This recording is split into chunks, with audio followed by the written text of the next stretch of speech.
So, this is just the intermission. This is next session that we're doing, and we're going to be delving a little bit more into data and experiential marketing in the time of COVID. So, our next session, Ronnie from AB will be talking about experiential marketing. Over to you, Ronnie. Hi, thank you for having me. Hi, everybody out there in the virtual world. Thrilled to be here. Always excited to talk about experiential marketing. Dubbed the presentation, this is just an intermission, because I know we can all be hopeful that although we don't expect to go back, that we can move forward to a world that is slightly recognizable to the one we all fondly remember. So a little bit about me. Name is Ronnie Oakhead. I am the head of Experiential at Anheuser-Busch, focused on our US business. I oversee all of the experiential teams that support our brands across Bud Light, Budweiser, Stella Artois, amongst many others. I've been at the company for 6 years.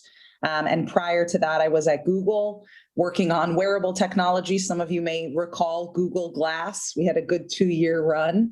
So that was a project that I worked on there before joining AB.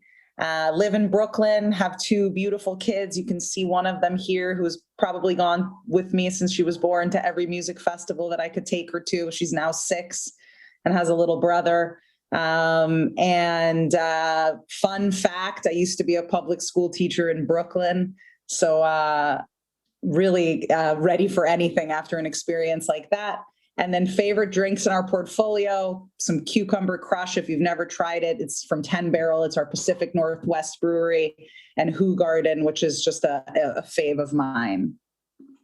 So why am I here, and what do I want to talk about? I want to talk about what I think is a story of rebirth for experiential marketing. And I know that sounds incredibly dramatic, and it is. So maybe a more appropriate title is transformation. But really, what I want to take you guys through is the story of transformation for how my team approached our business. What are the changes we made, and how are we doing business now to be prepared for anything that will come our way, and to make sure we're ready for what many are dubbing the Roaring 20s when we get out of this. So, a little bit of background. AB is the sponsor of all of the major league sports teams, NFL, MLB, NBA, NHL, etc., in addition to a ton of major music festivals. Really, like, experiences are something that are part and parcel to our business, and we've been doing it for a long time, in addition to having a ton of franchised-owned programs that we put on ourselves. Like Dive Bar Tour, which was, bringing some big artists back to dive bars like Lady Gaga, where they got their start, to Movement, which I'll talk a little bit about more, which is our wellness festival that we do with Michelob Ultra. So going back to the start of 2020, we kicked off the year with our jewel events, or one of them, which is Bud Light Super Bowl Music Fest. It's a great partnership with the NFL. We are already the sponsor of the Super Bowl, but we also sponsor this incredible concert series, 3 nights of just top acts at a major arena. And so we started the year with this event thinking, man, we're off to a great start with such incredible talent.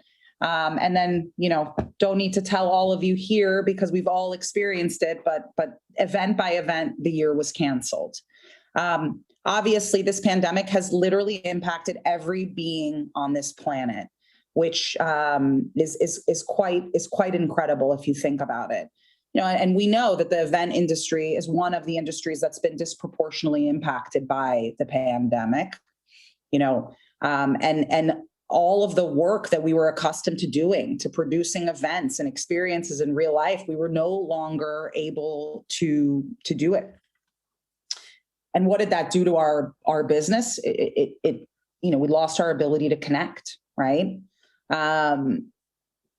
Interestingly enough, in the US, and Anheuser-Busch is a global business, it's AB InBev, right?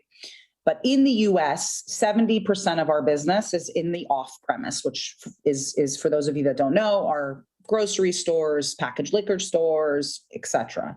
So when the pandemic hit, our business was not, in the US specifically, was not impacted or devastated in the way that it was globally, where the majority of the business is in the on-premise, in bars and restaurants. So, people were now going to e-commerce and ordering things, to their home, or going still to the supermarket and getting and stocking up on beer and on other alcoholic products that are in our portfolio. So it wasn't like the business was decimated in the US, but our ability to connect was gone. Experiential marketing is part and parcel for us of building brands and creating loyal consumers, right, that become advocates for our brands. A beer is at the center of many major experiences in people's lives. The first concert you've gone to, or the best concerts you've gone to, football or baseball games, man, like a beer is a part of that experience. And our ability to bring those experiences to people was gone. So, because of the culture at AB and our desire to always meet the consumer where they are, and I think that's really important to know, is that we didn't just make a decision when all of this happened to just keep going and figure it out. We really stopped and redid all our plans. And it was not easy. It was challenging because you're dealing with the uncertainties of COVID, figuring out your new way of life, your own personal stuff, and then having to literally change all of our marketing plans and our sales tactics as well. And I want to say, like, on March 13th, we were already starting this exercise that I've kind of reduced here to what became Ideas for Good and Ideas for Growth. We essentially said the consumer is the center of our business, and everything we do needs to be for the consumer. And our plans no longer make sense for where the consumer is at. We need to figure out how, one, to help people in this time that is exceptionally trying. So what are things that we can do that will bring positive changes or good things to the world or to individuals? And then what are things that are going to help our business continue to grow? And so that was kind of the work stream that was divided. So examples of what we did, we partnered with the Red Cross to facilitate blood drives across the country because people were not going to give blood during the pandemic. Budweiser just, did their Super Bowl commercial, which wasn't a commercial. In fact, they ended up doing a digital campaign that was all around vaccine awareness. And then Ideas for Growth, we're making sure we were creating programs that were meeting the consumers where they are. So doing live streams, et cetera. And the thing is we did a ton. And that's what's so exceptional to look at and look back, is like we completely changed our plans. But on this page is just a small example of the work that we created. And the thing is that all of this on this page was not in the plans. It was all brand new. So examples here are music live streams. We launched a brand new platform called Bud Light Seltzer Sessions. We launched Bud Light Seltzer. It was one of our biggest brands and priorities, and we knew we needed to have a program that would go with it. So we actually put to rest one of our longest franchise, Bud Light Dive Bar, and replaced it with Bud Light Seltzer Sessions and made it a virtual streaming experience. And we capped off the year with an incredible New Year's Eve show with Post Malone, and did a lot of innovative stuff with data and virtual experiences and innovations and e-com. For those of you that watch the NBA, we launched Ultra Courtside, which was this virtual viewing experience of the games, which was super cool. It was in partnership with Microsoft and the NBA. We did workouts at home with Movement, which again, I'll talk a little bit more as a case study. We did a throwback with Billy Blanks and Suzanne Summers. Ton of gaming. So we launched Battle of the Best with Bud Light Seltzer, and et cetera, but all really in-home experiences, right? Things that people could consume at home and be entertained. And so from that, right, I mean, we didn't have any of these plans. We didn't know what we were doing. We kind of had to recreate everything. And I actually want to pause and note, what I think was so fascinating was the role that experiential marketing took in the development of all of these marketing plans. Previously, experiential marketing was one element of the 360 marketing campaigns that the brands did. But a lot of times, we lived in a quieter corner that people didn't pay as much attention to. And the silver lining of the pandemic was that, experiential marketers are the Swiss Army knife of marketing, the way I put it. They're people that are able to produce events. They understand the digital marketplace. They understand how to produce content. They know how to run exceptionally complicated programs. And so, when the world stopped and we needed to create content, but they were more than content, they were experiences that were content. It was the experiential marketing team that stepped up to run it, not our digital marketing leads, which was very interesting. With that, though, came a lot of learnings, because the experiential marketing team were not experts in media and experts in e-com, although we dabble in it in all of our programs. So from all of these exercises of the things that we did in 2020, what did we learn? Because it's always so important for us to gather our learnings. So one, we learned the power of timing and cultural moments. It's much better to do fewer, bigger, and better. So what are the things that are happening in culture that we can anchor ourselves to? What are the things that make sense in the artist or talent cycle that we work with that makes sense? So really focusing in on moments that matter to people already, not trying to create new ones. Passion points and swim lanes. For us, it's incredibly important to be in all of the different things that consumers are interested in. Health and wellness, gaming on the rise, sports and music were already very well represented, etc. Huge focus on the Hispanic audience. They're our only consumer segment that's growing in beer. So what are they interested in? How can we make sure we're speaking to them? In-home experience was another learning for us. It's not enough to just make content. What are people doing, and how do you make sure that your product is part of that experience at home? So sending in-home experience kits with the content that they're consuming, figuring out how to do more than just content.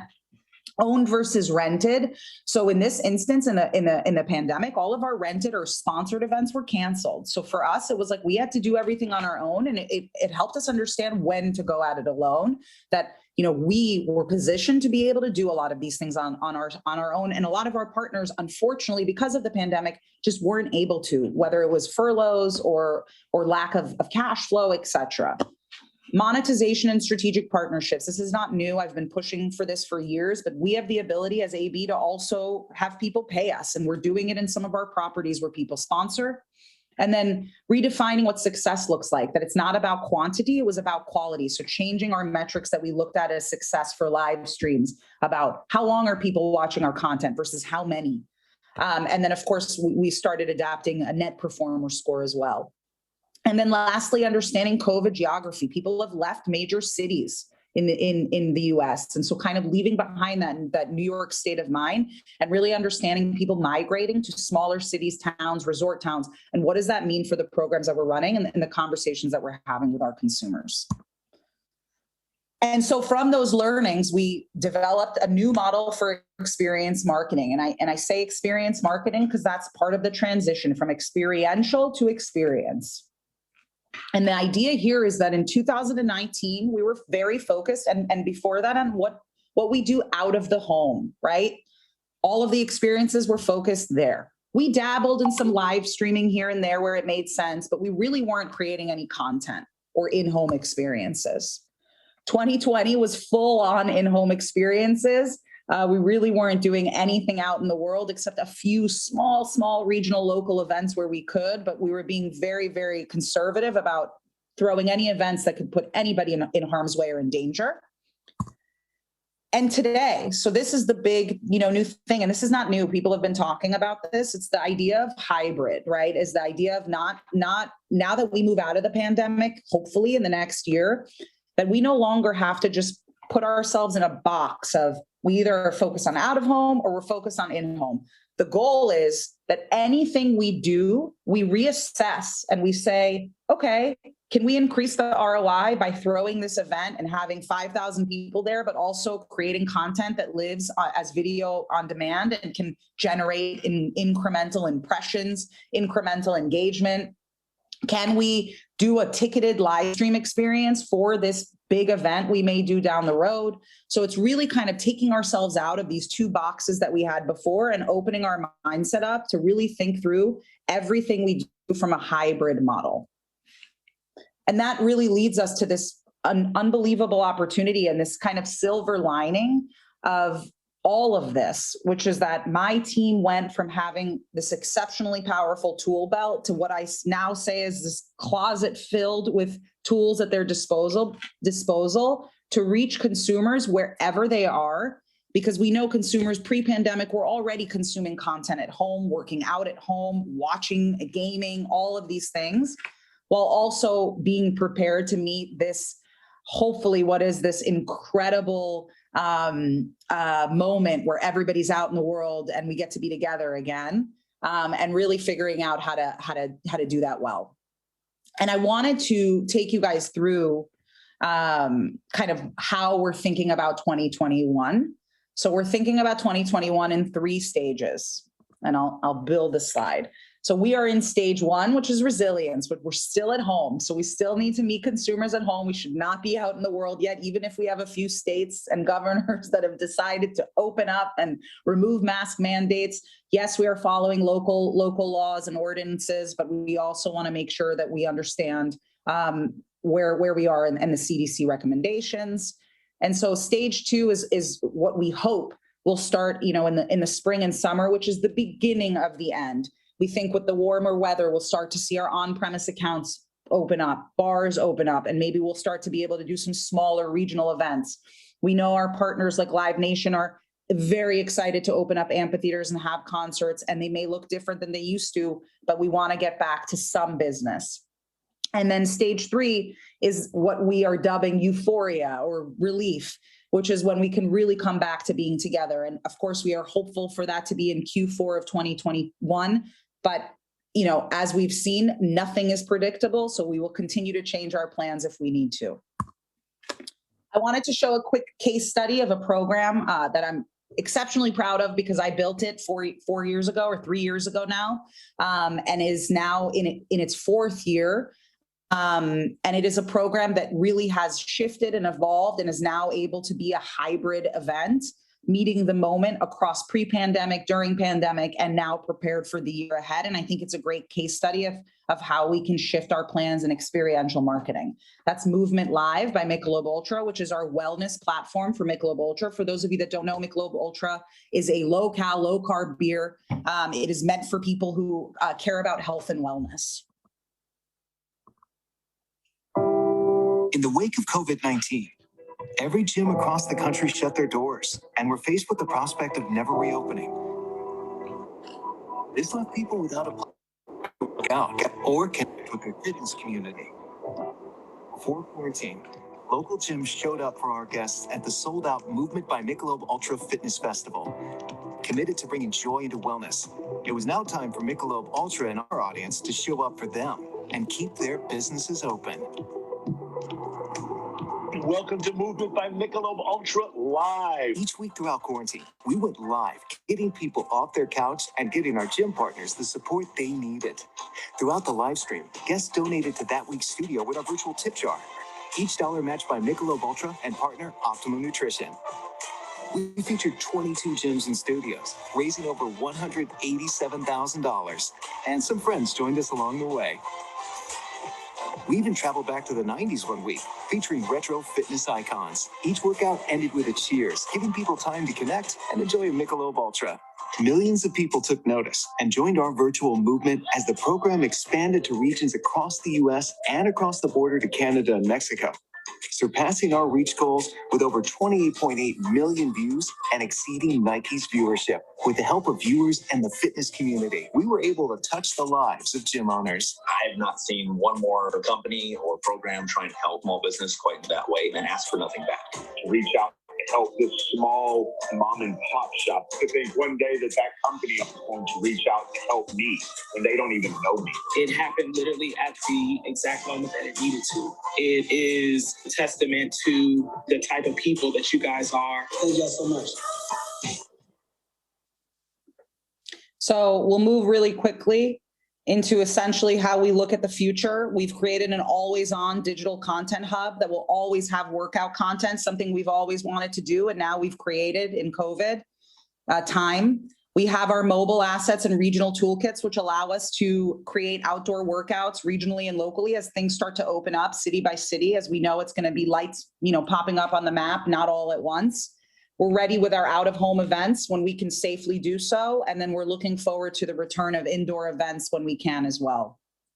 So I know I'm running right at the end of time, so I'm just going to wrap up and say, I hope that this inspires, all of you to know that sometimes you just got to redo your plans and redo them again and again until you figure out how you're really understanding your consumer. And so I think that's the goal of everything that my team does. And I was really happy to be able to share some of this with you guys. Cheers. Hope you're having a beer. I haven't quite got a beer yet, Ronnie, but I've got about another hour or so to go. That was fascinating. It really, really was. We've got time for one quick question. So, you guys were really brave and you just completely rewrote your marketing plan. Do you think that you now understand your consumers a bit better? Yeah, I think so. I mean, I think we're always learning. We use so many insights and insight studies constantly to learn about our consumers. So I think we're super tapped in. But I think the reality is I miss being out there and being in person with everyone. I think that is a huge opportunity to learn about our consumers. But I think we've also gained a ton of learnings from the stuff we've done virtually. We continue to engage our consumers after we do things and ask them their opinion. And so that helps us know and not just assume. And then the proof is in the pudding, right? If people tuned in or if they watched or if they, continue to come and tune in or if they give us their data, all of those things help us understand if our consumers are interested and help us, create better programs in the future to meet their needs. Brilliant. Thank you so much, Ronnie. And we've got the AB Embed pitch sessions later. So thanks a lot.